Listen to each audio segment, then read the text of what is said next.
Assalamualaikum warahmatullahi wabarakatuh. Kembali lagi di channel Radio Horor. Untuk kisah kali ini masih ada sebuah lanjutan dari kisah sebelumnya. Sebuah kisah yang ditulis oleh akun Twitternya @desiprayogo1, yaitu sebuah kisah yang berjudul Maryam. Sebelum kita lanjut ke ceritanya, tekan dulu tombol like video ini dan jangan lupa tekan juga tombol subscribe channel ini. Dan nyalakan juga lonceng notifikasinya agar tidak ketinggalan cerita-cerita baru dari channel ini.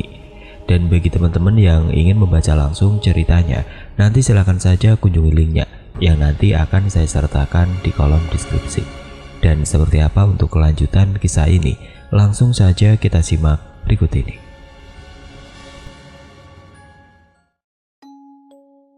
Akhirnya semua proses pemakaman pun selesai dan jasad Maryam mulai disolatkan. Selama proses, Ana sama sekali tidak menampakkan batang hidungnya. Hingga saat semua orang berangkat ke pemakaman, Ana juga masih belum keluar. Alhasil Ana ditinggal di rumah sendiri bersama Bu Kasim dan kedua ibu tetangga sekitar. Dua ibu-ibu dan Bu Kasim duduk-duduk di halaman depan sambil makan kacang godok. Begitu asik menikmati kacang godok sambil bercerita, tiba-tiba mereka dikejutkan dengan suara Ana yang teriak-teriak dari dalam rumah. Mereka melihat dari luar, Ana seperti ketakutan akan sesuatu sambil berjalan ke arah luar rumah. Ibu-ibu dan Bu Kasim mencoba menghampiri Ana, tapi sepertinya Ana tidak melihat kehadiran mereka dan tetap terus teriak-teriak minta tolong sambil ketakutan. Keringat membanjiri tubuh Ana hingga membuat pakaian yang dikenakannya menjadi basah. Ana masih ketakutan sambil berjalan mundur hingga keluar dari pagar. Pas di luar pagar, ibu-ibu ini melihat tubuh Ana terangkat dengan posisi menempel di pagar. Seperti ada orang bertubuh tinggi besar dan kuat sedang mengangkat Ana. Ana bukan diangkat seperti selayaknya orang mengangkat orang, melainkan leher Ana dicekik dan ditarik ke atas oleh sesuatu yang tidak terlihat. Terdengar Ana seperti hampir kehilangan nafasnya dan ibu-ibu ini mencoba teriak minta tolong agar ada yang membantu Ana karena mereka bertiga juga ketakutan. Bu Kasim akhirnya mencoba memberanikan diri menghampiri ke posisi Ana sembari menyadarkan Ana. Non Ana sadar non, jangan buat Bu Kasim takut, ayo non istighfar, kata Bu Kasim sambil merangkul kaki Ana yang ditarik ke atas. Ana dengan suara terbata mencoba mengucap kalimat istighfar, dan benar saja setelah itu tubuh Ana seperti dilepaskan hingga dia jatuh ke tanah. Bu Kasim buru-buru menggotong Ana yang lemas kembali masuk ke dalam rumah. Saat Bu Kasim menuntun Ana masuk, Bu Kasim bersaksi bahwa beliau melihat ada sosok perempuan memakai baju putih panjang dengan darah yang menetes dari jidatnya terbang menjauh dari rumah Pak Wirjoyo, dan sosok itu menghilang begitu saja. Bulu kuduk Bu Kasim langsung merinding seketika hingga tidak terkontrol lagi. Berkali-kali Bu Kasim mengucapkan kalimat istighfar seakan tidak percaya dengan apa yang barusan beliau lihat. Bu Kasim lalu meminta tolong kepada ibu-ibu itu mengambilkan segelas air di dapur untuk Ana minum karena mereka melihat tubuh Ana mulai semakin lemas. Akhirnya kedua ibu-ibu ini pergi secara bersama-sama ke dapur. Waktu masuk ke dalam rumah, ibu-ibu ini mengaku merasakan hawa yang tidak bersahabat. Samar-samar mereka juga mencium bau amis yang bercampur dengan bau bunga-bunga tabur di pemakaman. Padahal di dalam rumah tidak ada apa-apa karena sudah dibersihkan semuanya sama Bu Kasim. Daripada tersugesti aneh-aneh, ibu-ibu ini pun mempercepat langkah mereka menuju dapur. Lah di dapur rumah Pak Wirjoyo ini ada sebuah jendela yang menuju ke halaman belakang yang cuma ada tanaman pohon pisang, jambu, sawo, dan ada tanaman melati yang belum berbunga waktu itu. Letak jendelanya itu pas dekat dengan tempat teko air minum berada. Ibaratnya kalau mau ambil minum, mata kita view-nya halaman belakang. Jendelanya ini tidak bisa dibuka, alias kaca doang dan tidak ada gordennya. Entah kenapa dipasang seperti itu. Lalu di sebelahnya ada pintu menuju halaman belakang. Apalagi waktu itu sudah pukul 11:30 malam. Kesalahan ibu ini bukannya buru-buru ambil air terus keluar, mereka malah asik berbicara di dapur. tanpa mereka sadari kalau mereka sedang bergosip di rumah keluarga yang baru saja mengalami kemalangan karena salah satu anaknya meninggal dengan cara tidak wajar. Di tengah-tengah asik mereka berbincang, tiba-tiba pintu sebelah mereka diketuk-ketuk 3 kali dari arah luar dan mereka berdua terkejut. Mereka yang kaget berteriak, "Siapa?" tapi tidak mendapat respon apa-apa. Perasaan mereka saat itu sudah tidak enak dan buru-buru mereka berjalan keluar. Baru saja mereka hendak melangkah pergi. Kini suara ketukan 3 kali terdengar, tapi bukan dari arah pintu, melainkan dari kaca jendela. 2 orang ibu-ibu ini langsung gemeteran dan saling menggenggam erat tangan satu sama lain. Mereka bersama-sama menoleh ke belakang, ke arah asal sumber suara ketukan tersebut, dan ketika pandangan mereka sudah menghadap ke jendela, mereka berdua melihat dengan jelas penampakan wajah Maryam yang hanya seleher dan berlumuran darah menatap ke arah mereka berdua sambil melotot. Tubuh kedua ibu-ibu ini langsung gemeteran hingga akhirnya mereka lari ke arah depan sembari berteriak, ada Maryam, mukanya darah semua." Bu Kasim yang ada di depan bersama Ana mendengar teriakan 2 ibu-ibu dari dalam rumah itu ikut kaget. Pas ibu-ibu ini sudah sampai depan rumah, Bu Kasim mencoba menenangkan. "Pada ngapain sih kok teriak-teriak? Suaranya itu loh, sampai terdengar dari sini. Ada apa di belakang? Terus kenapa ini pada manggil-manggil namanya Maryam? Wong Maryam itu sudah tenang," kata Bu Kasim. Sambil gemetar 2 orang ini berkata, "Loh alah Bu, kita ini gak bohong. Memang ada kepala Maryam ngintip dari jendela. Aduh, darah semua Bu," tutur salah satu di antara kedua ibu-ibu ini. "Ya sudah, sekarang mana minumnya?" tanya Bu Kasim. Karena saking takutnya kedua ibu-ibu ini sampai lupa bawa gelas air minum yang sudah mereka ambil. Alhasil Bu Kasim sendiri yang mengambil minum ke belakang, dan kedua ibu-ibu ini disuruh menemani Ana di depan. Waktu Bu Kasim masuk area dalam rumah, entah kenapa banyak sekali keraguan di benaknya, antara mau masuk atau balik lagi keluar. Tapi melihat kondisi Ana yang lemah seperti itu, Bu Kasim memberanikan diri masuk ke dapur mengambil air.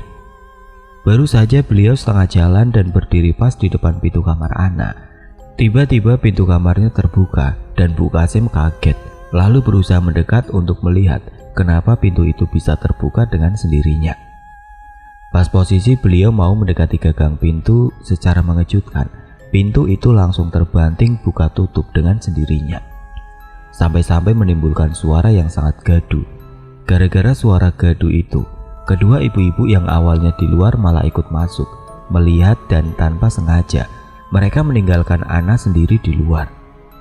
Saat ibu-ibu ini berjalan menyusul Bu Kasim, pintu yang awalnya buka tutup sendiri sampai menimbulkan suara gaduh tiba-tiba berhenti dan senyap.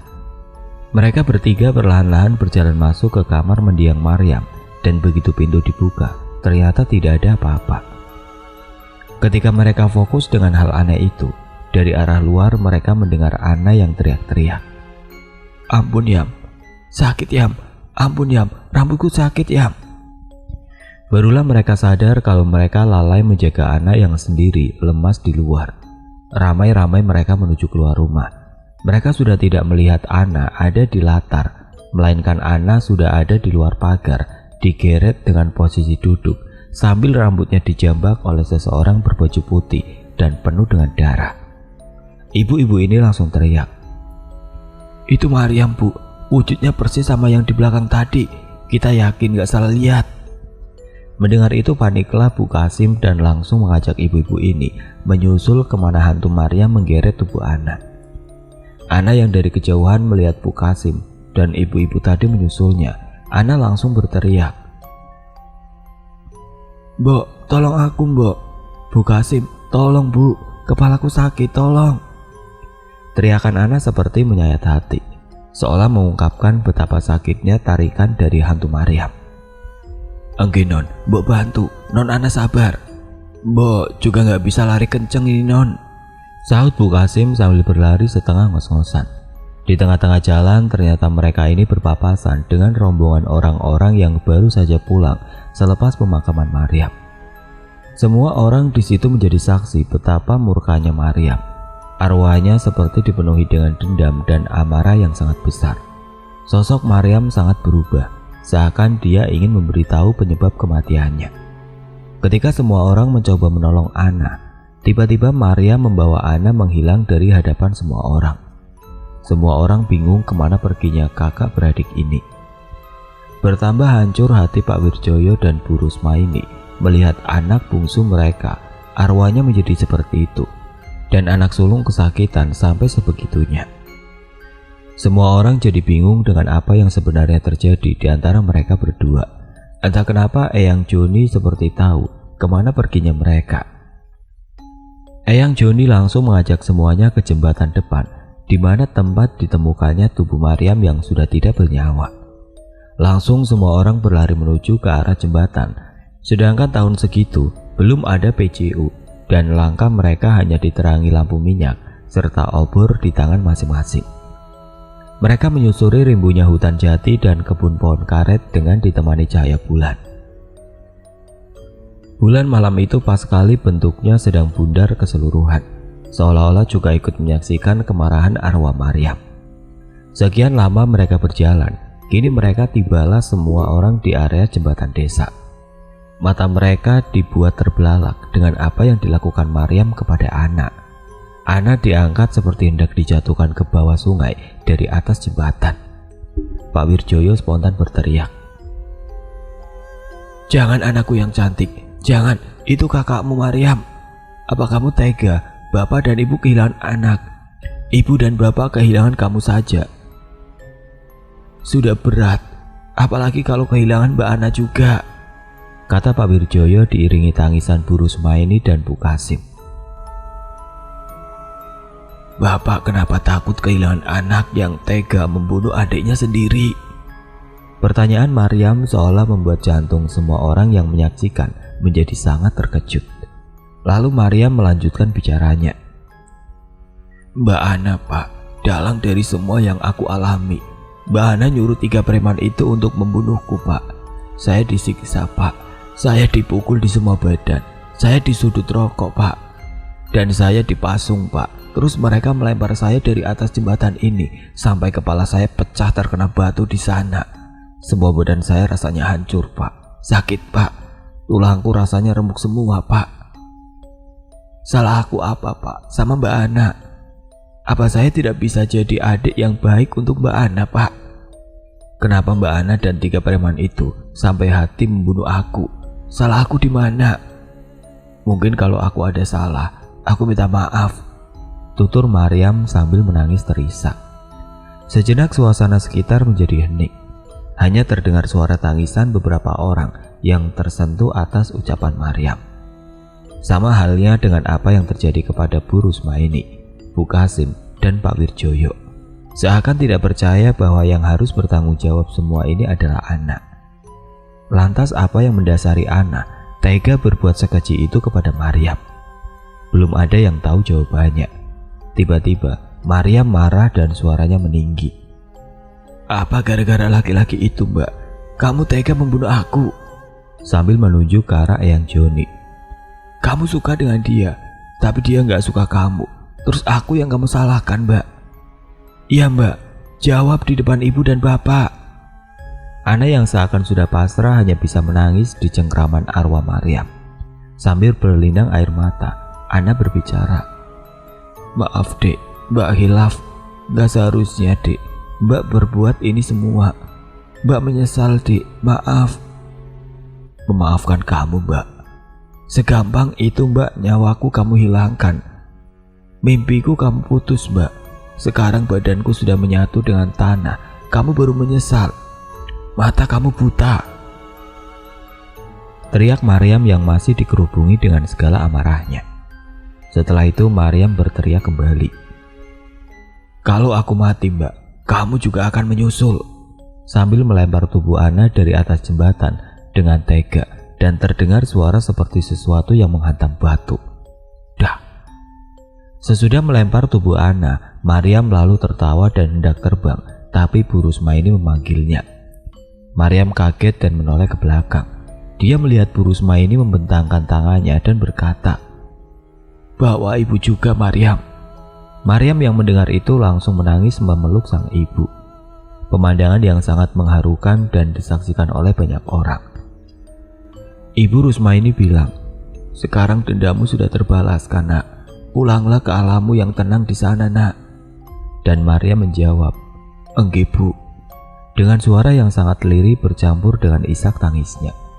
Tidak lama kemudian sosok arwah Maryam hilang di dalam pelukan Bu Rusma ini. Seakan malam telah kembali menjemput Maryam pulang ke alamnya. Bu Rusma ini tubuhnya langsung lemas sampai terjatuh ke bawah. Beliau menangis yang sangat histeris.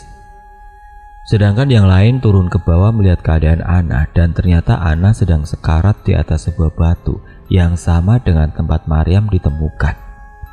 Bersamaan dengan itu juga ada 3 jasad laki-laki yang sudah tidak bernyawa. Lokasinya tidak jauh dari Ana. Eyang Joni yang merasa kenal dengan 3 jasad laki-laki itu lalu memberitahu kepada semua warga kalau 3 laki-laki itu adalah preman yang pernah dilihatnya sedang berbicara dengan Ana di tengah sawah. Warga menyimpulkan kemungkinan 3 jasad tersebut adalah orang-orang yang membantu Ana untuk membunuh Maryam. Sebagian warga ada yang bergotong royong mengangkat jasad 3 laki-laki preman itu untuk dibawa ke atas, dan sebagian lainnya menjaga tubuh Ana yang sedang sekarat. Pak Wirjoyo pun turun menghampiri Ana. Beliau menangis seakan tidak percaya hal sekecil itu bisa dilakukan Ana, dan sekarang beliau harus melihat Ana sekarat. Untuk meringankan sakitnya Ana, Pak Wirjoyo seperti langsung mencekik leher Ana dan Ana pun meninggal dunia. Jasad Ana dimakamkan keesokan harinya, sedangkan warga yang tidak tahu asal ketiga preman ini akhirnya memilih untuk memakamkan ketiga jasad laki-laki itu di makam dan hari yang sama dengan proses pemakaman Ana. Cuma letak makam ketiga jasad laki-laki ini terletak di paling pojok belakang dekat dengan pohon sawo dan diberi nama laki-laki tanpa nama di setiap batu nisan mereka. Semenjak kejadian itu hingga sekarang, jembatan tersebut terkenal di desa sekitarnya dengan Jembatan Maryam. Karena banyak yang percaya sosok yang paling kuat mendiami jembatan tersebut adalah arwah Maryam. Tapi banyak pula yang berpendapat kalau arwah yang lebih dominan di situ adalah arwah yang belum terima akan kematiannya. Arwah Ana inilah yang diduga konon katanya sering mengganggu warga yang melintasi jembatan tersebut. Bahkan di hari-hari tertentu, kadang sampai memakan korban jiwa. Untuk mencegah adanya korban jiwa, Eyang Joni akan datang ke jembatan itu sembari melempar sesajen yang berisi 2 buah telur ayam kampung, bunga 7 rupa, darah ayam kampung, dan diakhiri dengan dituangnya air mawar 2 botol, pertanda bahwa ada 2 jasad perempuan yang belum menikah meninggal di bawah jembatan itu. Selain mitos arwah Ana dan Maryam, ada juga sosok yang mendiami tempat itu. Contohnya 3 genderuwo yang sangat bau sekali, di mana warga setempat percaya bahwa 3 genderuwo tersebut adalah perawakan dari 3 preman yang sudah membunuh Maryam. Bahkan di hari-hari tertentu, jembatan akan ditutup dalam sehari semalam. Warga desa setempat tidak ada yang boleh keluar dari desa di hari itu maupun sebaliknya. Warga yang dari luar desa itu dilarang berkunjung. Karena hal-hal mitos tersebut sudah mulai berkembang dari mulut ke mulut. Banyak sekali warga yang satu persatu memilih pindah dari kampung desa itu. Mereka meyakini bahwa sosok-sosok tersebut akan selalu mendiami jembatan itu dan menghantui warga sekitar. Kalau warga sekitar sih tidak pernah diteror, tapi jika ada warga yang dari luar desa datang berkunjung, maka bersiap-siaplah. Selama kamu masih di desa itu, maka kamu akan digondoli salah satu dari mereka.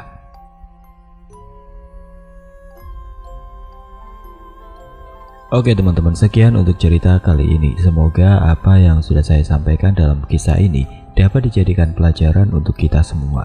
Dan bagi teman-teman yang baru bergabung, jangan lupa untuk like, komen, share, serta subscribe channel ini. Dan nantikan kisah-kisah horor berikutnya tetap di channel Radio Horor. Wassalamualaikum warahmatullahi wabarakatuh.